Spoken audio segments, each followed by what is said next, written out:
पूरा शादी हॉल और यहाँ था। सिर्फ दुल्हन के कमरे की खिड़की से एक लाल रोशनी बाहर आ रही थी। मेहमान जुटीले लगे, कुछ तो गड़बड़ है, दुल्हन को कुछ हो गया। पर हॉल के मालिक ने सबको चुप कराया। शांत रहो, ये सिर्फ लाइट का मसाला है। पर सबकी नजरें खिड़की पर ही थी, जहां अभी थोड़ी देर पहले एक औरत दीवार पे चढ़ रही थी। दरवाजा धीरे से खुला और बाहर आई रोशनी, दुल्हन। लेकिन उसकी आंखें अब इंसान जैसी नहीं थी, लाल जैसे जलते अंगार। उसकी जोड़ी धरती को छू भी नहीं रहे, वो थोड़ा ऊपर तैर रही थी। सब लोग डर के पीछे हट गए। उसने हंसी निकाली, एक खिलती हुई हंसी जो किसी औरत की नहीं लगती थी। मेरी शादी अभी पूरी नहीं हुई। कमरे के अंदर चोर रवि होश में था। उसके कपड़ों पर खून के दाग थे, पर किसी ने कुछ समझा नहीं। जब उसने आंख खोली तो उसने दीवार पर राशि का साया घूम रहा था। उसकी गर्दन से आवाज आई, तुमने मेरी शादी तोड़ने की कोशिश की है, अब तुम मेरी दावत हो। रवि चिल्लाकर भागना चाहता था, पर उसकी जोड़ी जमीन से चिपक गई जैसे सीमेंट में डाल दिए गए हो। शादी के एक बुजुर्ग पंडित ने कहा, ये कोई आम जुड़ल नहीं, ये राखिनी 10 साल पहले इसी हॉल में एक दुल्हन को मंडप पर धोखा दिया था। उसके पति ने उसे छोड़ दिया और उसने यही दीवार के सामने आग लगाकर अपनी जान दे दी। उसकी आत्मा अब हर शादी में दिखाई देती है। सब लोग रो पड़े। दुल्हन रोशनी तभी बेहोश गिर गई, पर पंडित चिल्लाया, राखिनी ने इस पर कब्जा कर लिया है। अगर अभी रोका ना गया तो ये दुल्हन हमेशा के लिए राखी बन जाएगी। पंडित ने कहा कि एक ही तारीख है, शादी का मंडप तोड़कर एक उल्टा विवाह करना होगा।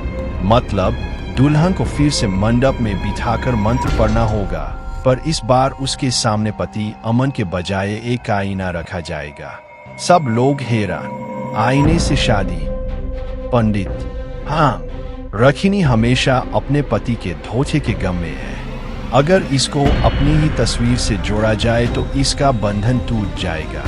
मंडप सजाया गया, दुल्हन रोशनी को वहां बिठाया गया, पर उसके चेहरे पर राखी का साया था। उसकी हंसी हवा को काट रही थी। पंडित मंत्र पढ़ रहा था और सामने रखा था एक बड़ा आईना। अचानक से आईना तोड़ गया और उसमें से निकलकर राखिनी का असल रूप सामने आ गया। पूरे सफेद जोड़े में आधी बॉडी जली हुई और आंखें जैसे खून के तालाब। राखिनी, मुझे मेरा पति चाहिए, मुझे खून चाहिए। उसने सीधा चोर रवि को पकड़ लिया और उसकी गर्दन तोड़ने लगी। रवि चीखने लगा। पंडित चीखा, इससे रोको, अगर ये किसी को मार गई तो हमेशा के लिए यहाँ बंद हो जाएगी। दूल्हा अमन ने हिम्मत दिखाई। उसने एक मशाल उठाई और राखिनी की तरफ भागा। छोड़ दे मेरी दुल्हन को। राखिनी चीखी और पूरे हाल की खिड़कियां टूट गई। लोग भाग गए। सिर्फ अमन, रोशनी, रवि और पंडित बचे। अमन ने मशाल राखिनी के जोड़े पर फेंकी। औरत आग में लिपट गई, लेकिन उसकी हंसी और तेज हो गई। आग से मुझे कोई फर्क नहीं पड़ता, मैंने इसी से अपनी जान दी थी।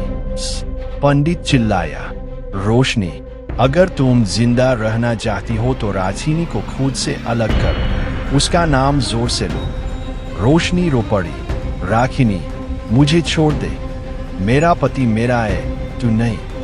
उसने अपनी मेहंदी वाले हाथ से एक दिया उठाया और राखिनी के चेहरे पर झांक दिया।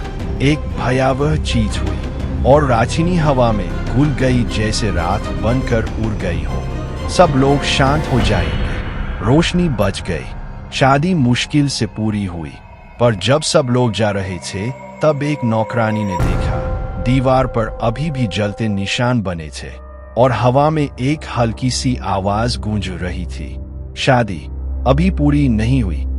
अगर आपको कहानी पसंद आई हो तो कृपया लाइक करें, कमेंट करें और चैनल को सब्सक्राइब करें।